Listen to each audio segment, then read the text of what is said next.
El título general en esta mañana es en efecto Balaam y la bestia. Os indiqué anoche que, quise que leyerais en casa números 22, 23 y 24, porque vamos a estar centrándonos en este hombre llamado Balaam, el cual, puede ser conocido por algunos, pero no es, el personaje bíblico más famoso.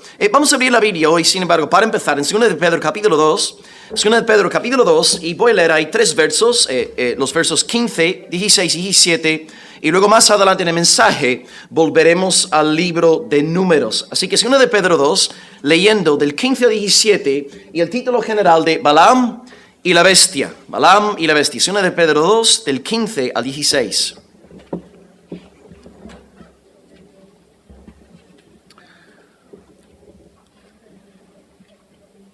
Dice la palabra del Señor en 2 de Pedro 2, 15 y 16.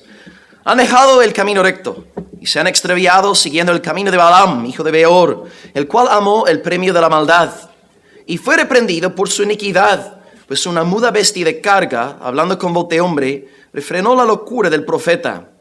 Estos son fuentes sin agua y nubes empujadas por la tormenta, para los cuales la más densa oscuridad está reservada para siempre. Estamos aquí como ayer en la segunda carta de Pedro, redactada por... ¿Quién escribió 2 de Pedro? Pedro, pregunta fácil para empezar, en el año 65, 66 después de Cristo. El apóstol está escribiendo la carta a 5 iglesias de Asia Menor, como os expliqué ayer, y tiene 3 temas principales. Tema número 1, capítulo 1, la seguridad de la salvación. Tema número 2, falsos profetas, que estamos ahora desarrollando hoy. Y tema número 3, capítulo 3, la segunda venida de Jesucristo. Si hiciéramos un breve resumen de todo el capítulo hasta este punto, el versículo 15, podemos aprender las siguientes 10 verdades. Los falsos profetas, 1, forman parte de la iglesia visible, versículo 1. 2, estos falsos predican herejías negando al Señor, también versículo 1. 3, siguen disoluciones, es decir, son sexualmente inmorales. 4, hacen que el camino de la verdad sea blasfemado, es decir, el cristianismo que sea blasfemado. 5, son ávaros y mentirosos, versículo 3. 6, siguen los 3 ejemplos de los ángeles caídos, el mundo antiguo de Noé y los sodomitas, en versículos 4, 5 y 6. Verdad número 7, son sensuales, rebeldes e irracionales, versículos 10 al 12. 8, utilizan las comidas fraternales para sembrar su veneno, versículo 13. 9, pecan a plena luz del día, versículo 13. Y finalmente, la 10ª verdad que aprendemos hasta el versículo 15, son adúlteros y seducen a los inconstantes de la iglesia, versículo 14. Vamos a seguir entonces con este desagradable asunto en el temor de Dios, el falso profeta y su mensaje. Y hoy en esta predicación solo tengo 2 puntos, no tengo 3, así que lo siento, no va a ser un mensaje tan ungido como el de ayer porque solo tengo 2 puntos y no tengo 3. Y los 2 puntos para los que estáis tomando apuntes son los siguientes. 1, hijos de codicia.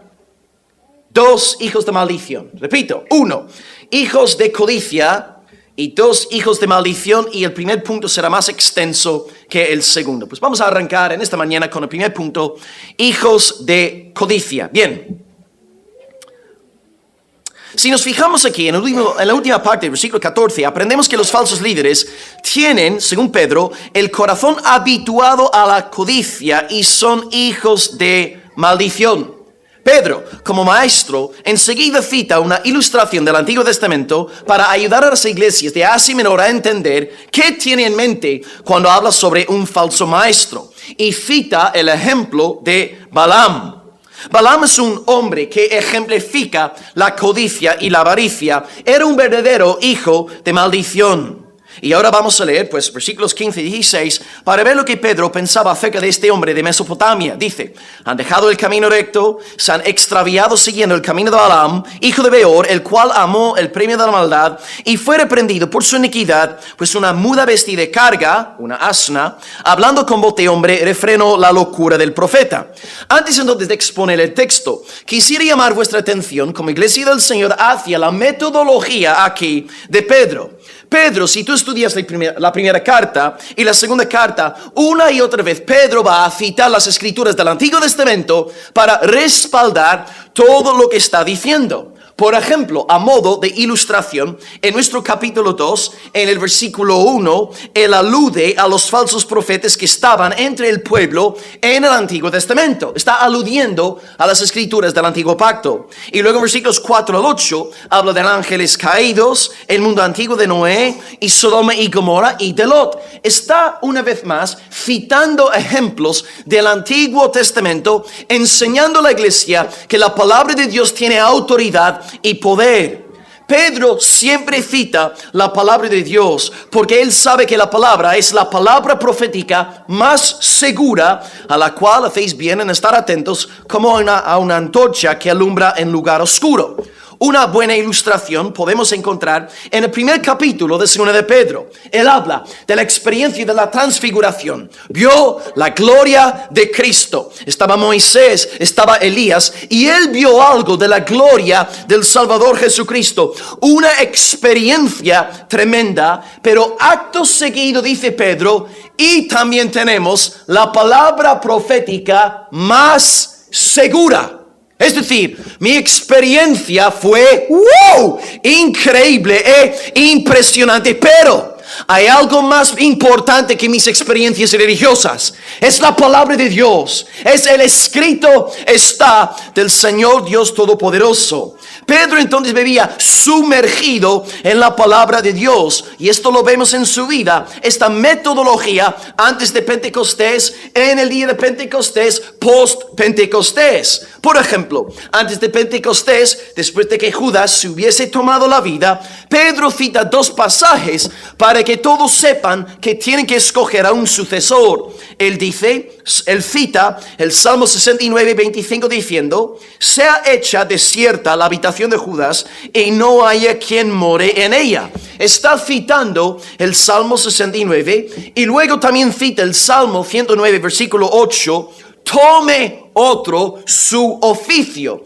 Pedro entonces interpreta el suicidio de Judas a la luz de los salmos. Y luego, en el día de Pentecostés, él cita 3 pasajes del Antiguo Testamento para demostrar que los sucesos del día de Pentecostés son un cumplimiento de la palabra de Dios. Pasaje número 1, Joel 2, 28, donde Dios dice, en los postreros días, dice el Señor, derramaré de mi espíritu sobre toda carne. Luego cita el Salmo 16, donde está escrito, no dejarás mi alma en el Seol, ni permitirás que tu santo vea corrupción. Está citando la palabra.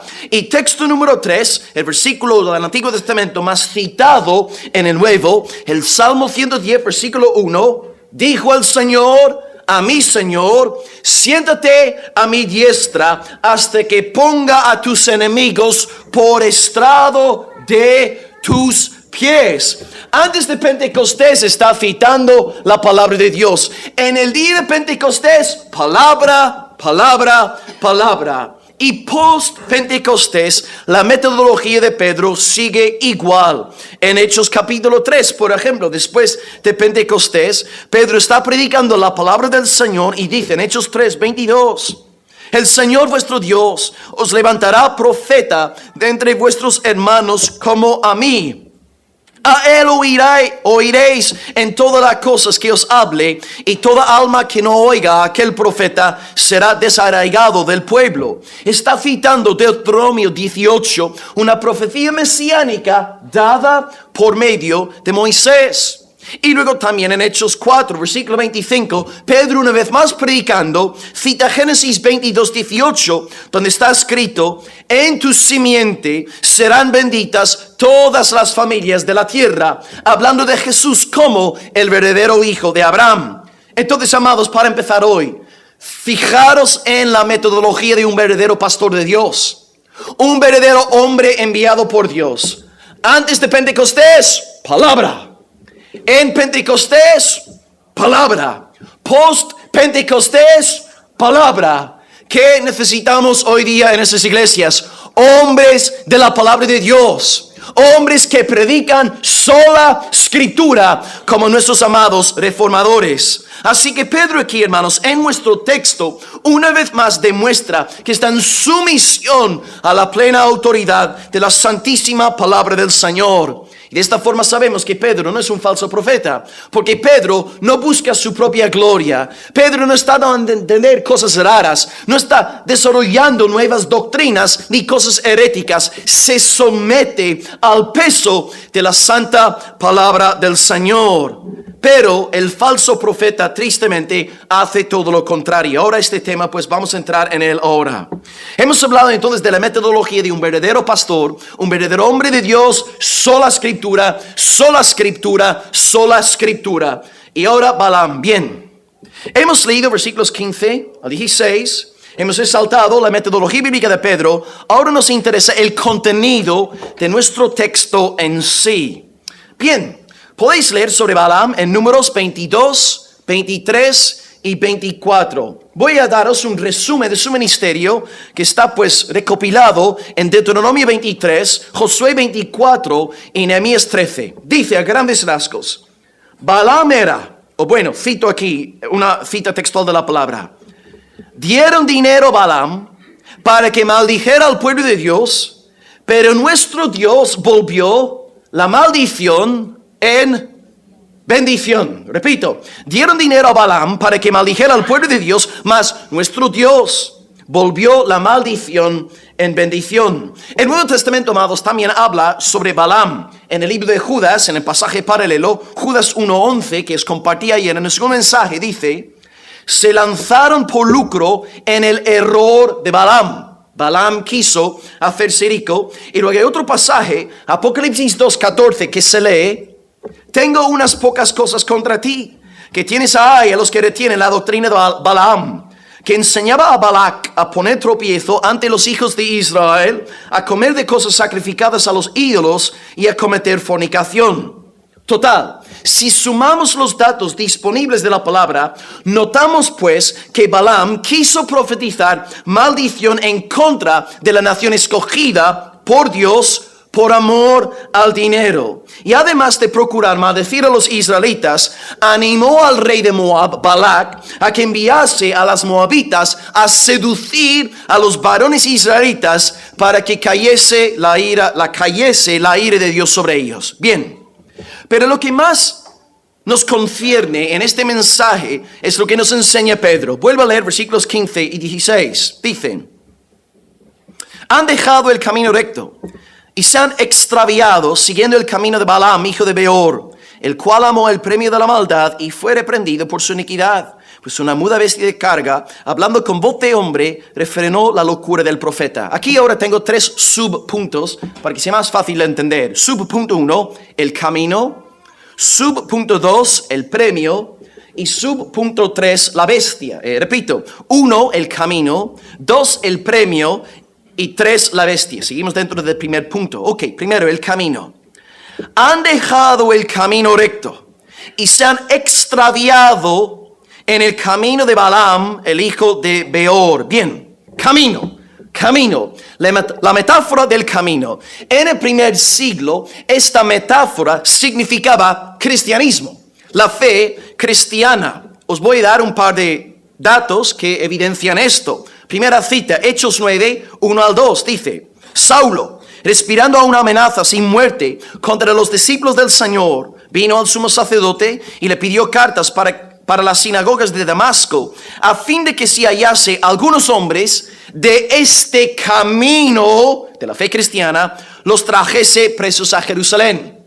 Segunda cita, Hechos 22, versículo 4, donde Pablo, relatando su testimonio personal, confiesa que yo perseguía este camino hasta la muerte, prendiendo y entregando en cárceles a hombres y mujeres. El camino, pues, aquí en el texto de Pedro, alude a la fe cristiana. Estos falsos maestros estaban dentro de la iglesia, formaban parte de la fe cristiana en el sentido externo, visible de la palabra, y luego se apartaron del camino recto.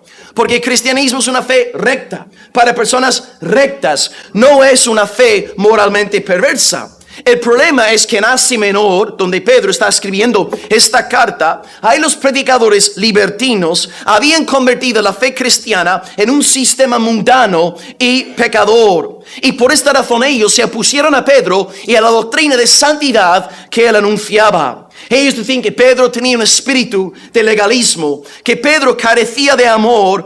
Pero son las mismas acusaciones de siempre. Fue esa mentira la que lanzó Satanás a nuestra mamá Eva en el principio. ¿Os acordáis cuando ella fue preguntada por la serpiente? Génesis 3:1. ¿Con qué Dios os ha dicho, no comáis de todo árbol del huerto? ¿Qué es lo que está ahí diciendo el diablo a Eva? Está diciendo, mira, Evita, tu Dios es un Dios legalista. Tu Dios no te deja hacer nada. Él no quiere que tú disfrutes de los placeres de esta vida. Eva, tu Dios no te ama. Tu Dios es un déspota. Si Dios de verdad te amara, querida amada Eva, Él te permitiría hacer lo que bien te dé a ti la gana. Él permitiría que tú comas de aquel árbol. ¿Cómo puede Dios amarte si te impone tantas reglas y normas? Desde aquel día en adelante, todos los siervos de Satanás han dicho exactamente lo mismo tocante a los verdaderos hombres de Dios, diciendo que son legalistas y que no tienen amor. No hay nada nuevo, hermanos, bajo el sol. Así que, queridos amados, en esta mañana, acordaros de que Satanás no vendrá a este púlpito vestido de monstruo. No vendrá con un tatuaje de 666 en la frente. No vendrá diciendo, hola, soy un lobito, hacedme caso. De ninguna manera. Vendrá como un predicador suave, humanista, inflando el ego de los hermanos, diciendo que los pastores que hablan del pecado y de la condenación son legalistas y carentes de amor. ¿Esto suena a algo, hermanos? Es la iglesia del siglo XXI. Satanás no se ha callado, lanza las mismas acusaciones. Satanás es aquel que se acerca a ti para susurrarte al oído, ten compasión de ti mismo. Ten compasión de ti. Piensa en ti mismo. Piensa en tu ego. Piensa en tus proyectos. Piensa en agradarte a ti mismo. Satanás te llama a huir de la cruz, donde Jesús te llama a cargar con tu cruz. Satanás es el ser más blando e inofensivo que hay. Él vendrá predicando paz. Paz cuando no hay paz. Satanás siempre te dice lo que tú quieres oír y escuchar, pero recuerda que Él no te ama. El pastor que bendice tu vida, cuando sabe que estás andando en pecado, no te ama. Ese hombre te ama con un amor satánico, un amor pagano. El verdadero hombre de Dios, una verdadera mujer que de verdad te ama con el amor de Cristo, te reprende y te corrige con lágrimas en los ojos cuando tú estás andando en pecado. Y lo hace no por ser legalista, ni por tener carencias de amor, sino porque anda en el verdadero amor, nacido del Espíritu Santo, no en este amor pagano y mundano que está triunfando en la iglesia del Señor en el siglo XXI. Eva se puso a razonar como un humanista, colocando sus caprichos egoístas en primer lugar, y fue normal pues que empezara a dudar de Dios, creyendo que era un ser legalista y que no tenía amor. Y hasta el día de hoy hay multitudes que creen exactamente lo mismo. Se enteran de que el cristianismo es un camino recto, santo, un camino de autonegación, de pureza, de santificación, y se apartan de la iglesia diciendo no. Ay, son hipócritas, legalistas y carentes de amor. Es la misma mentira propagada por Satanás en el mismo principio. El libertino, el supuesto creyente que quiere vivir la vida loca, siempre va a tachar a los verdaderos creyentes de legalistas y de carentes de amor. Pero recordamos que 1 de Juan 5:3 dice que para el verdadero cristiano los mandamientos de Dios no son gravosos. Son pesados para el falso creyente. Son un fastidio para los hijos de la serpiente. Pero cuando hay nuevo nacimiento, verdadera conversión, los mandamientos de Dios se convierten en el deleite de nuestra alma. Son apetecibles, amamos la ley y los mandamientos del Señor. Escrito está en el Salmo 19:10: oh Señor, tus juicios son más deseables que el oro, y más que mucho oro afinado. Más dulces son que la miel, que la que destila del panal. La cabra detesta los mandamientos del Señor. La oveja se deleita en los mandamientos del Señor. ¿Eres una cabra de Satanás o eres una oveja nacida de nuevo por el poder del Señor? Lo sabrás en tu actitud hacia los mandamientos de Dios. Y los libertinos del primer siglo, siguiendo el camino de Satanás y de Balaam, ellos menospreciaban el camino recto porque amaban el camino perverso de Balaam. El que ama el camino recto no soporta el camino de Balaam. Y el que ama el camino de Balaam no aguanta el camino recto. Son dos caminos diametralmente opuestos. Y antes de pasar al segundo subpunto aquí, simplemente a nivel teológico, una duda que habría que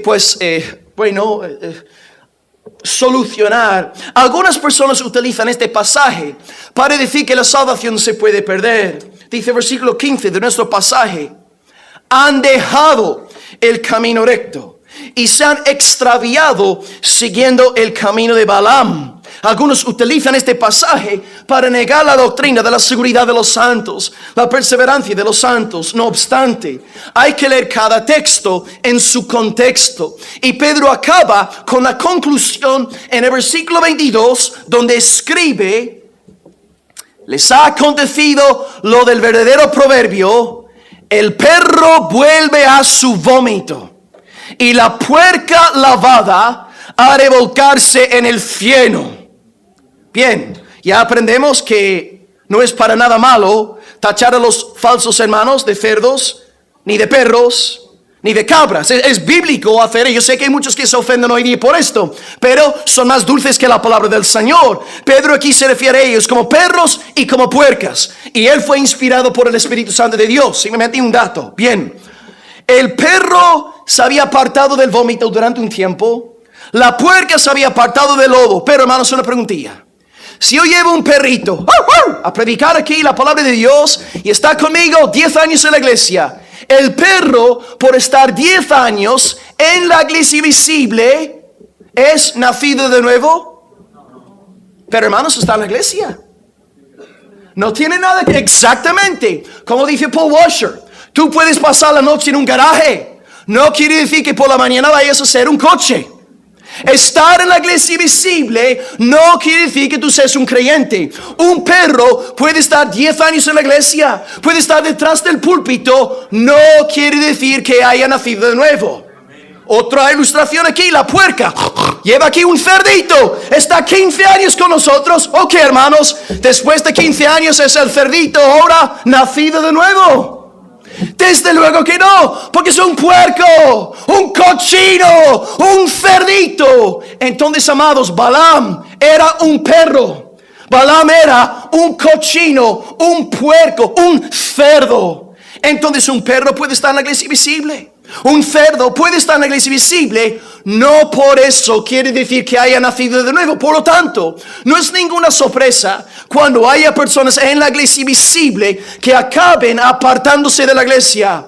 Escrito está: salieron de nosotros porque no eran de nosotros, no habían pasado de muerte a vida. Así que no, queridos, este pasaje no puede ser utilizado para decir que la salvación se pierde. Estamos hablando de perros, de puercas, de gente que no conoce al Señor. Bien, segundo subpunto aquí, el premio, versículo 15. Han dejado el camino recto, han abandonado el cristianismo, porque claro, son perros, son puercas, se han extraviado siguiendo el camino de Balaam, el cual amó el premio de la maldad. El cual amó el premio de la maldad. Ahí está el problema de Balaam. Amaba el dinero, quería el premio de la maldad.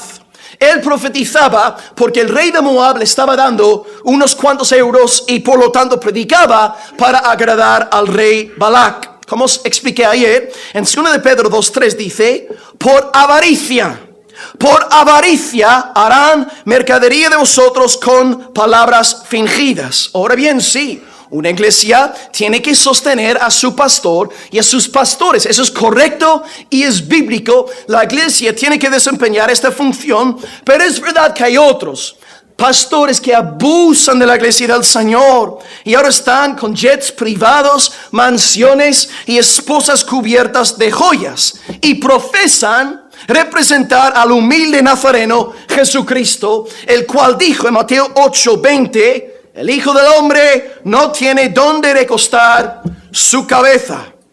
Si según estos pastores es una maldición estar en pobreza, entonces, hermanos, Jesucristo estaba bajo la maldición de Dios. Casi todos los profetas del Antiguo Testamento estaban bajo la maldición de Dios. Todos los apóstoles del Nuevo Testamento estaban bajo la maldición de Dios. No es una maldición ser pobre. Pero Balaam aquí, a diferencia de Moisés, no buscaba la gloria de Dios, no le interesaba la santificación, solamente quería pasta, dinero, hacerse rico por medio de sus dones carismáticos. Qué importante, pues, amados, aplicación para vosotros es distinguir entre la verdadera gracia de Dios y los dones. No es lo mismo tener la gracia de Dios que tener dones llamativos. Balaam, yo estoy seguro, hermanos, Balaam era elocuente, tenía dinamismo, era un predicador impresionante y con mucho celo, y seguramente predicaba mucho mejor que Moisés, porque Moisés el pobre había tirado 4 décadas ahí con ovejas. Si tú estás día y noche con ovejas durante 40 años, ¿cómo vas a hablar después de 40 años? No vas a poder comunicarte. Balaam predicaba mejor que Moisés, pero Moisés era el hombre de Dios. No te confundas, no es el don, no es lo llamativo. Mira, en el caso de la música, los mundanos cantan mucho mejor que nosotros. Muchos de nosotros cantamos como focas ahogándose, ¿verdad, hermano? Yo al menos canto así. Y la gente en el mundo puede cantar Amazing Grace, otro himno cristiano conocido, pero por tener dones visibles no quiere decir que haya nacido de nuevo. No por estar en un púlpito predicando quiere decir que alguien haya nacido de nuevo. No por estar tocando en un grupo de alabanza quiere decir que aquella persona haya nacido de nuevo. Hermanos, distingamos bien entre la verdadera gracia salvadora de Dios y la santificación y los dones llamativos. Y por esta razón muchos se dejan engañar por Balaam hoy día en el siglo XXI. Pero pastor, ese hombre, ¿cómo va a ser un falso profeta? Si tiene fuego y levanta la voz y tiene autoridad. Hermano, no juzgues según los dones, juzga según la bendita palabra de Dios. Si no te habla conforme a la palabra, huye, aléjate. Necesitamos la verdadera gracia del Señor, no dejarnos engañar por dones llamativos. Os leo un pasaje de Hebreos tocante a Moisés que Balaam aquí no podría decir amén. Hebreos 11:23 dice: por la fe Moisés, hecho ya grande, rehusó llamarse hijo de la hija de Faraón, escogiendo antes ser maltratado con el pueblo de Dios que gozar de los deleites temporales del pecado, teniendo por mayores riquezas el vituperio de Cristo que los tesoros de los egipcios, porque Moisés tenía puesta la mirada en el galardón. Qué contraste, amados. Moisés se mueve por la fe, Balaam por la vista. Moisés no quiso ser llamado hijo de la hija de Faraón, o sea, ser un dios, pero Balaam quería ser honrado por los reyes de Moab.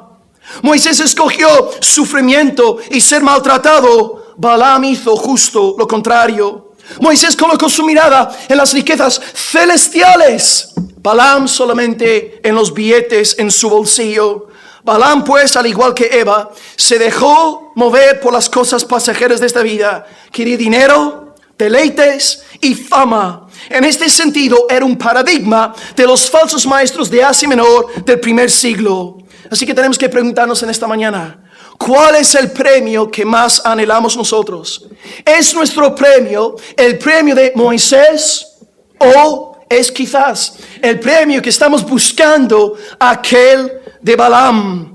Hay gente en la iglesia que solamente quiere fama, solamente quiere dinero, solamente quiere destacar, solamente quiere un puesto en la alabanza, un puesto en el púlpito y no tiene ningún interés en el Señor. Y si tú como pastor te atreves a quitar a aquella persona del equipo de alabanza, se va a ir de la iglesia. Porque no está en la iglesia por amor a Dios, está en la iglesia por amor a sí mismo, para exhibirse a sí mismo. ¿Dónde está tu corazón? ¿Tienes de verdad el anhelo de recibir el galardón de Moisés? O tal vez aquí entre nosotros hoy hay gente andando como adeptos de Balaam, el falso profeta. Y tercer subpunto, la bestia. Aquí sí voy a pediros que me acompañáis a Números 22. Números 22. Vamos a hablar ahora de la bestia. Según Pedro 2:16 dice, él fue reprendido por su iniquidad, pues una muda bestia de carga, hablando como de hombre, refrenó la locura del profeta. Ahora, Números 22, del 21 al 35. Números 22, del 21 al 35.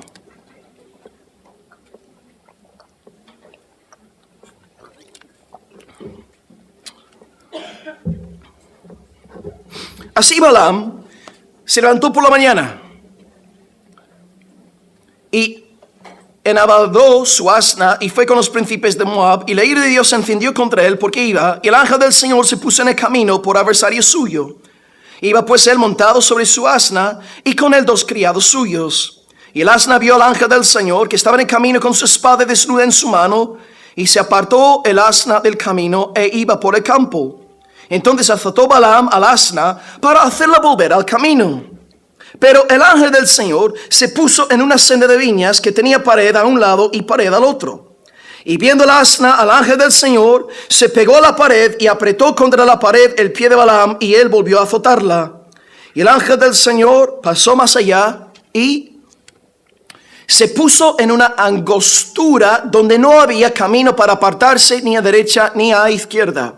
Y viendo el asna, el ángel del Señor se echó debajo de Balaam, y Balaam se enojó y azotó al asna con un palo. Entonces el Señor abrió la boca al asna, la cual dijo a Balaam, ¿qué te he hecho? ¿Qué me has azotado estas 3 veces? Y Balaam respondió al asna, porque te has burlado de mí. Ojalá tuviera yo espada en mi mano y ahora te mataría. Y el asna dijo a Balaam, ¿no soy yo tu asna? ¿Sobre mí has cabalgado desde que tú me tienes hasta este día? ¿He acostumbrado a hacerlo así contigo? Y él respondió, no. Entonces el Señor abrió los ojos de Balaam y vio al ángel del Señor que estaba en el camino y tenía su espada desnuda en su mano. Y Balaam hizo reverencia y se inclinó sobre su rostro. Y el ángel del Señor le dijo, ¿por qué has azotado tu asna estas 3 veces? He aquí, yo he salido para resistirte, porque tu camino es perverso delante de mí.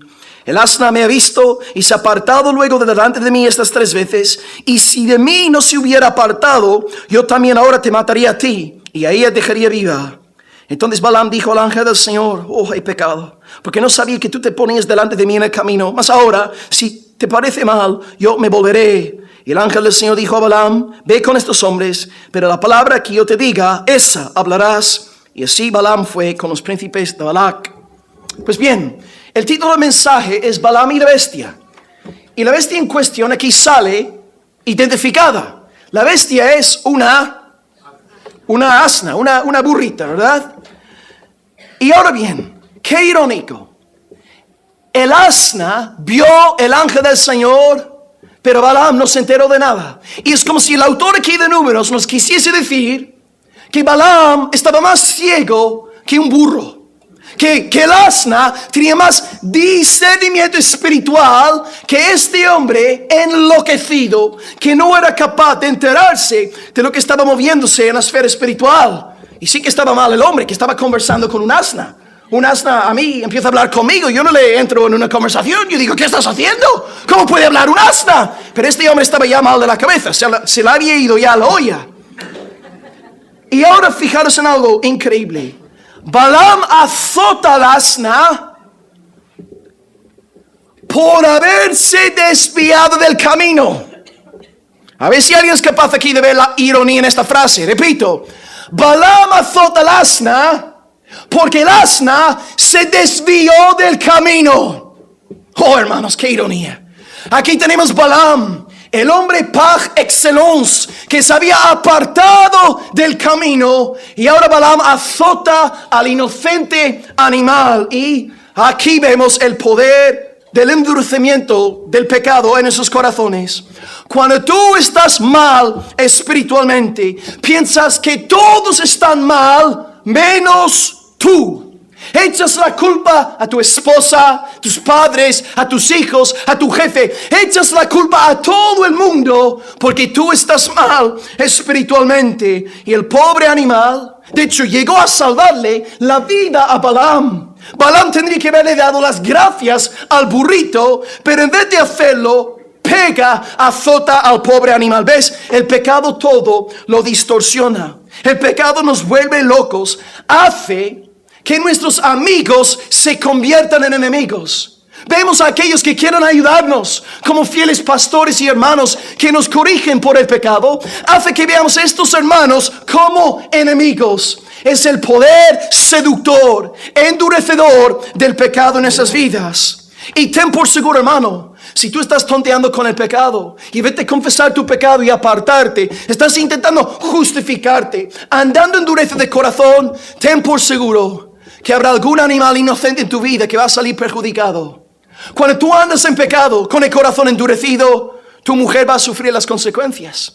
Tus hijos van a sufrir. Puedes procurar engañarte todo lo que quieras, incluso pecados secretos, pero tarde o temprano algún animal inocente en tu vida va a sufrir por causa de tu dureza de corazón y falta de arrepentimiento. ¿Por qué Balaam azota al asna? Porque Santiago 4:1 dice: ¿de dónde vienen las guerras y los pleitos entre vosotros? ¿No es de vuestras pasiones, las cuales combaten en vuestros miembros? Codiciáis y no tenéis, matáis y ardéis de envidia y no podéis alcanzar, combatís y lucháis, pero no tenéis lo que deseáis. Balaam quería el dinero. Me han hecho un contrato. Para ganar esta pasta tengo que maldecir al pueblo de Dios, pero el asna no me está permitiendo llegar a donde tengo que proclamar esta profecía. Por lo tanto pego al asna. Por su avaricia y codicia azotó al pobre animal. Así que, hermano, cuidado con la ceguera espiritual. Si tú no te arrepientes del pecado, si no te apartas, alguien en tu vida, alguien inocente en tu iglesia local va a sufrir. Si Balaam hubiera tenido a Cristo en su corazón, no habría reaccionado de esta manera tan injusta y agresiva. Pero lo que tenemos aquí es el enfado de un hombre no regenerado, un hombre egoísta, un niño. Yo quiero mi dinero, yo quiero prosperar, y si alguien se pone en mi camino para oponerse a mí, se va a enterar. Es un hombre 100% egocéntrico. Pero Dios de repente entra en escena y manifiesta su presencia y le dice a Balaam: irás, pero la palabra que yo te diga, esa hablarás. Y Balaam pudo salir de aquella situación, y el ángel del Señor con su espada decidió no matar a Balaam aquel día. Podría haber hecho, pero por el asna haberle apartado del camino, él salió con vida. Y Balaam, muy aliviado, va a donde tiene que lanzar la profecía. Ahora bien, llega Balaam. Se ha escapado, es muy listo, no le ha matado, y ahora está a punto de pronunciar su profecía. Pero ahora él sabe que el ángel del Señor no está presente. Ya sabe que su vida no corre peligro. Y como sabe que el ángel ya no está, ahora lo que va a hacer es pronunciar la maldición. Porque claro, delante del ángel del Señor, sí, lo que tú me digas, yo también diré. Pero ahora no está el ángel, y ahora quiere profetizar su maldición. Pero el Señor hace algo absolutamente increíble.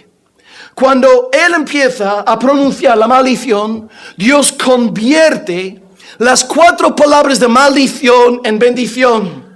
Y el rey de Moab, Balac, se enfurece. Primera profecía, aquí saco solamente una cita de la primera profecía. Números 23:7 dice: he aquí un pueblo que habitará confiado ¿Quién contará el polvo de Jacob o el número de una cuarta parte de Israel? El rey Balac se puso furioso. ¿Qué haces bendiciendo? Te contraté para maldecir. Prueba otra vez más. En la segunda profecía dice: como león el pueblo de Israel se erguirá, no se echará hasta que devore la presa. Balac empezó a arrancarse los cabellos de la cabeza. Profecía número 3. Balaam empieza a profetizar victoria. Israel devorará a las naciones enemigas, desmenuzará sus huesos y las traspasará con sus saetas. Y ahí Balac se puso furioso. Y luego finalmente la cuarta profecía, eso ya es impactante. Balaam da una profecía cristológica diciendo: lo veré, mas no ahora, y lo miraré, mas no de cerca. Saldrá estrella de Jacob, y se levantará cetro de Israel, y herirá las sienes de Moab. Hermanos, ¿quién es la estrella de Jacob? Jesucristo. Es una profecía cristológica. O sea, lo que tenemos aquí, hermanos, es un falso profeta que predica por amor al dinero, que acaba de escaparse con la vida, quiere profetizar maldición. Dios le llena del Espíritu Santo para que profetice del Señor Jesucristo. ¿Cómo entender esto? A lo largo de los años he pensado mucho en este episodio, y la única respuesta que yo puedo dar ante esto es que nuestro Dios es soberano. Él hace lo que quiere, donde quiere, como quiere, con quien quiere. Dios es Dios. Dios es soberano y llena a un falso profeta para predicar del Señor Jesucristo. Impresionante. Una muda vestida de carga, hablando con voz de hombre, refrenó la locura del profeta. Hermano, Dios te guarde de entregarte pues a las fantasías carnales de tu corazón, de entregarte a un camino que no es recto, un camino de pecado.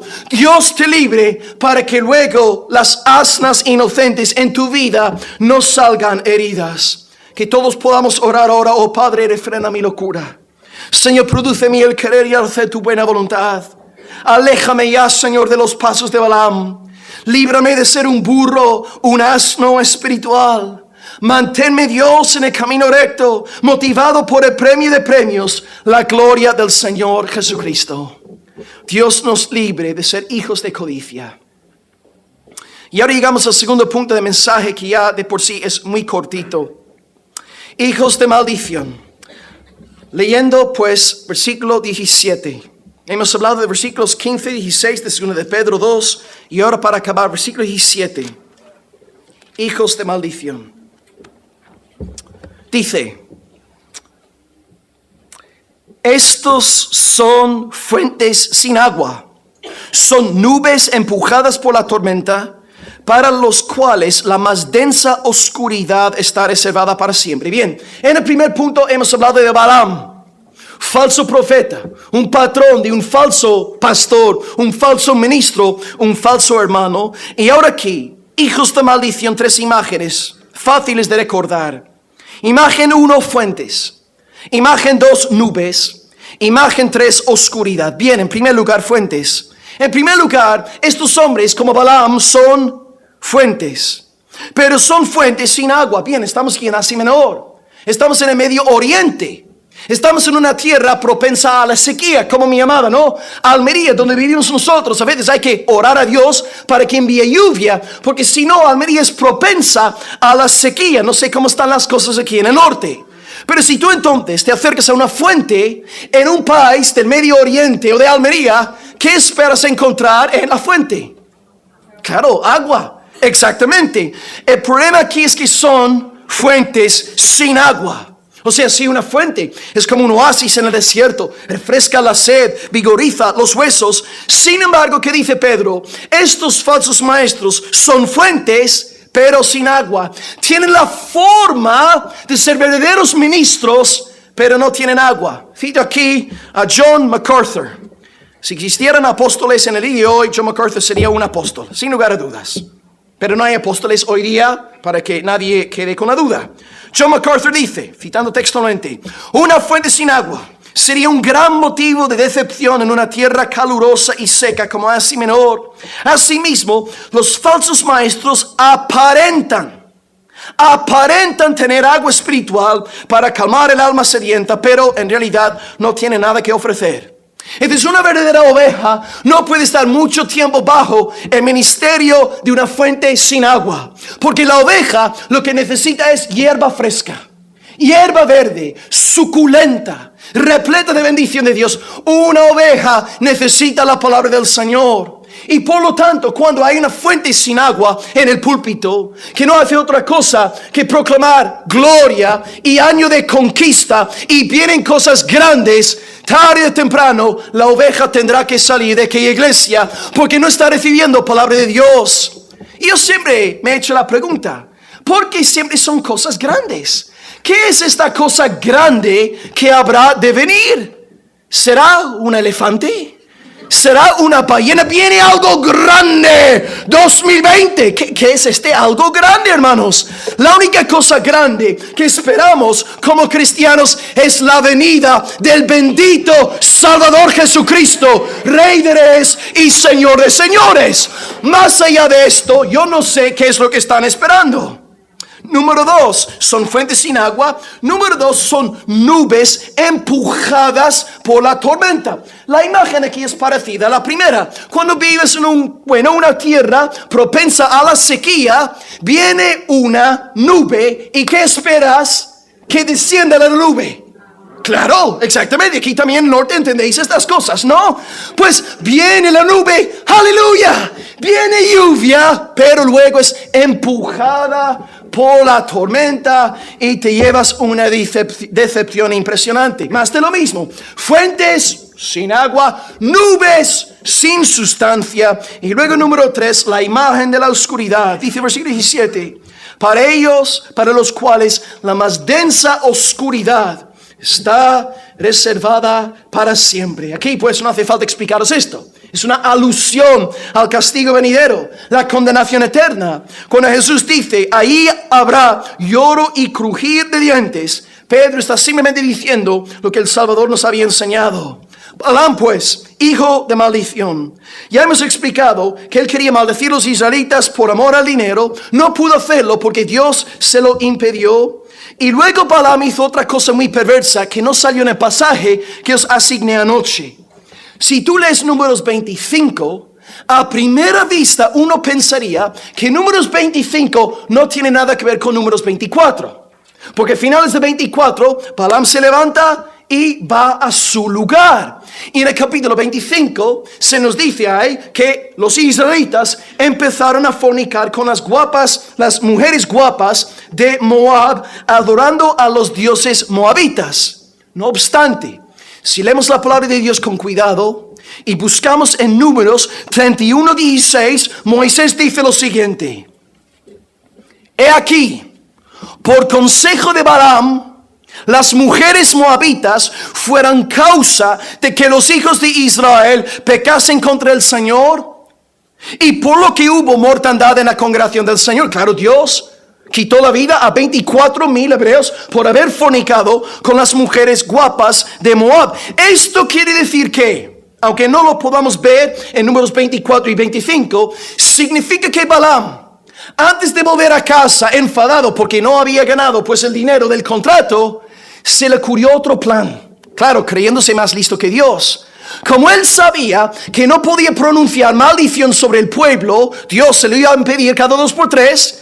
Entonces pensó, mira, lo que voy a hacer es decirle a Balac que contrate, que envíe a las mujeres más hermosas, las doncellas, las mozas, las muchachas más guapas de su reino, y que las envíe a donde los varones hebreos, y que estas mujeres seduzcan a los siervos hebreos. Luego, rey Balac, si tú haces esto, la ira de Dios va a caer sobre el pueblo, y yo pues puedo salir con las condiciones de mi contrato cumplidas. Balaam era extremadamente listo. Las serpientes son astutas, hermanos. Él entonces no pudo salirse con la suya, pero inventó un segundo plan que sí funcionó. Y en Números 25, en efecto, la ira de Dios cayó sobre el pueblo y 24,000 fueron aniquilados. Eso es lo que dice en Apocalipsis 2:14. Balaam enseñó a Balac a poner tropiezo ante los hijos de Israel, a comer de cosas sacrificadas a los ídolos y a cometer fornicación. Los ídolos, desde luego, los ídolos de Moab. Y claro, en las religiones paganas, a diferencia de la religión judía, al celebrar sus fiestas, a sus ídolos y deidades se entregaban al pecado sexual. Así que, hermanos, Balaam no era tonto. Balaam no cumplió inicialmente con los requisitos de su contrato, porque Dios mismo refrenó la profecía de Balaam. Pero sí consiguió cumplir con la condición de que la ira de Dios descendiese sobre el pueblo por medio de este consejo que dio a Balac. Un hombre que se creyó más listo que Dios. Un hombre que se creía más inteligente que el Todopoderoso. Pero la historia de Balaam no se queda ahí, hermanos. También tengo ganas de gritar aleluya al leer este siguiente versículo. Os voy a leer un pasaje de Números 31:8 y un pasaje paralelo en Josué 13:22. Dice: los israelitas mataron a espada. Los hijos de Israel mataron a espada a Balaam el adivino, hijo de Beor, entre los demás que mataron. Sí, Balaam ganó su dinerillo aquel día. Ganó sus 3,000, 4,000, 5,000 euros. Volvió a casa feliz porque había cumplido con las condiciones del contrato. Pero su fin llegó. Y los israelitas acabaron con él cuando empezó la conquista. Y, a ver si alguien ha estado prestando atención. ¿Cómo murió Balaam? ¿Qué instrumento emplearon? Muy bien. ¿Estáis despiertos todavía? Gloria a Dios. Murió con espada. Pensad en esto, hermanos. Un hombre que se cree más listo que Dios, Un hombre que unos años antes había estado en la presencia de Dios y el ángel del Señor con la espada a punto de acabar con él. Y él pues dice: claro que sí, yo voy a predicar la palabra que tú me digas. Yo diré lo que tú me digas a mí. Desde luego que sí, porque yo soy un siervo del Señor. Y él sale con la vida escapándose y piensa: menudo alivio, y ahora puedo maldecir al pueblo de Dios libremente. Dios tampoco permitió que lo hiciese, pero luego se salió con la suya, con el segundo plan. Aquí aprendemos, hermanos, un par de años más tarde. Sí, tuvo su dinerillo estos años, pero llegó el fin. Y te digo, no es por casualidad que el Espíritu Santo destaque aquí que Balaam murió a espada, dándonos a entender que nadie es más chulo que Dios, nadie es más inteligente, nadie es más listo que Dios, nadie es más sabio que el Todopoderoso Rey de Gloria. Tú juegas con fuego, vas a salir quemado. Sí, se escapó aquel día, hermanos, pero Dios tenía los días de Balaam contados y murió a espada. No te burles con Dios, no te burles de Dios, no te mofes de sus seguidores, no te rías del Dios Todopoderoso. Él tiene los días de los impíos contados. Y también hay un mensaje que daros a todos en esta mañana, ya que no conozco a muchos. Hay alguien que vendrá en el último día con la espada del Señor Dios Todopoderoso para herir las naciones, para pisar el lagar del vino del furor y la ira de Dios Todopoderoso. Es el Señor Jesucristo, el Rey de Gloria, el omnipotente Dios de los cielos y de la tierra. Y en aquel día todos los súbditos de Balaam perecerán a espada. No obstante, hoy sigue siendo el día de la misericordia. Hoy es el día de la paciencia de Dios. Hoy es el día de la gracia del Todopoderoso. Y la buena noticia que tengo que comentaros ahora, yo sé que sí, un mensaje desagradable y amargo hoy, pero con un mensaje dulce puedo acabar diciéndoos que en Cristo hay plenitud de perdón. En Cristo el más vil pecador puede ser perdonado. Hermano, Dios perdona a los malvados. Cristo salva a las malas personas. Cristo nunca ha salvado una sola buena persona. ¿Sabéis por qué? Porque las buenas personas no existen.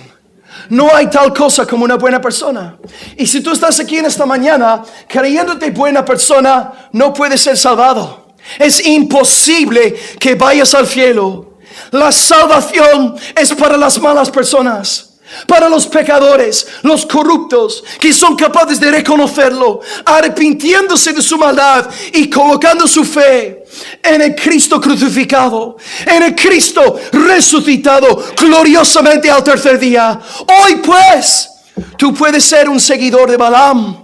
Puedes estar viviendo obsesionado por amor al dinero, ganar más, con codicia y avaricia. Pero en Cristo hoy hay perdón.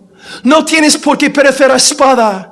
En el Hijo de David, en el Cristo escogido por Dios el Padre, puedes ser perdonado. Si Dios ahora pues te está hablando a través de mensaje en esta mañana, te digo lo que dice Hebreos 4:7. Si oyereis hoy su voz, no endurezcáis más vuestros corazones. No seáis como Balaam. La espada va a llegar. La espada se está acercando. No te podrás librar. Solo puedes tomar refugio de la ira de Dios en Dios. Escóndete en la gracia de Dios revelada en Cristo para no ser devorado por la ira de Dios. Balaam, recuerda, conoció el Evangelio, profetizó de Cristo, experimentó el poder del Espíritu Santo, al igual que muchos de vosotros en este culto hoy. Habéis cantado las canciones de Sión. Habéis escuchado oraciones levantadas en el nombre de Cristo. Habéis escuchado la exposición de la palabra. Habéis podido en esta mañana saborear algo de los poderes del siglo venidero. Conocéis ahora el Evangelio de Cristo. Pero Balaam también conocía todo aquello, experimentaba todo aquello. No obstante, pereció en su dureza de corazón. La espada se está acercando. El día está aproximándose. La paciencia de Dios no durará para siempre. Pide hoy al Señor, en el nombre de Jesucristo, que tenga misericordia de ti, que perdone todos tus pecados por amor a su amado Hijo, el escogido Rey de Gloria, Jesucristo. Levanta pues tu mirada hacia la cruz. Confía en la gloriosa estrella de Jacob. Y recuerda que sí, después de ser azotado y muerto y sepultado, que al tercer día Él resucitó victorioso sobre el pecado, la maldad y Satanás. En Cristo hay perdón. En Cristo hay misericordia. Así que hoy, si perteneces a la banda de Balaam, pídele a Dios misericordia y Él se deleita en perdonar. Y que hoy sea un día de fiesta aquí en la tierra y una celebración en el cielo. Que Dios añada al arca las almas que han de ser salvas. Y el pueblo de Dios dice amén. Acabo pues leyendo nuestro texto por última vez y luego oramos. Segunda de Pedro 2, 15 al 17. Y espero que ahora al leerlo el pasaje os quede muy claro. Han dejado el camino recto y se han extraviado siguiendo el camino de Balaam, hijo de Beor, el cual amó el premio de la maldad y fue reprendido por su iniquidad, pues una muda bestia de carga, una asna, hablando con voz de hombre, refrenó la locura del profeta. Estos falsos son fuentes sin agua, nubes empujadas por la tormenta, para los cuales la más densa oscuridad está reservada para siempre. Hoy os he hablado de 2 puntos. En primer lugar, arranqué hablando de hijos de codicia y luego hijos de maldición. En primer lugar, hijos de codicia. Arrancamos viendo la metodología de Pedro. En cada momento, sola escritura, citando la Biblia. El verdadero hombre de Dios te predica la palabra del Señor. Y destacamos 3 subpuntos en el primer punto. Hablé del camino, el premio y la bestia. El camino es el cristianismo. Y lo que los falsos quieren hacer es convertir el cristianismo en un camino perverso. Y por lo tanto tachan a los verdaderos de legalistas y de carentes de amor. En cuanto al premio, os expliqué que Balaam quería dinero y utilizaba sus dones para conseguirlo. Os exhorté a distinguir cuidadosamente entre la verdadera gracia de Dios y los dones llamativos, como la predicación o la alabanza, entre otras cosas. Y luego, tercer subpunto, en cuanto a la bestia, vimos que cuando estamos mal con Dios y no hay arrepentimiento en nuestra vida, lo distorsionamos todo y acabamos atentando contra animales inocentes. Y si tú estás mal, sin arrepentimiento, la gente en tu vida saldrá perjudicada. Tenlo por seguro. Y número 2, hijos de maldición. Acabamos considerando las 3 metáforas apostólicas: fuentes, pero sin agua; nubes empujadas por la tormenta; y oscuridad. Y aquí aludamos al fin también de Balaam, un hombre que murió a espada, enseñándonos que nadie se burla de Dios. Nadie puede engañar al Señor. Pero hoy pues, antes de que llegue la espada del Señor Jesucristo para acabar con todos sus enemigos, os he recordado que seguimos en el día de la gracia, en el día de la paciencia del Señor. Y hoy puedes pasar de muerte a vida con fe en el omnipotente, glorioso, unigénito, bendito, santísimo, alto, glorioso, incomparable Jesucristo, Rey de gloria. Clamad a Él y sed salvos todos los confines de la tierra. Oremos a Dios en esta mañana, dándole gracias por la palabra predicada. Oremos al Señor.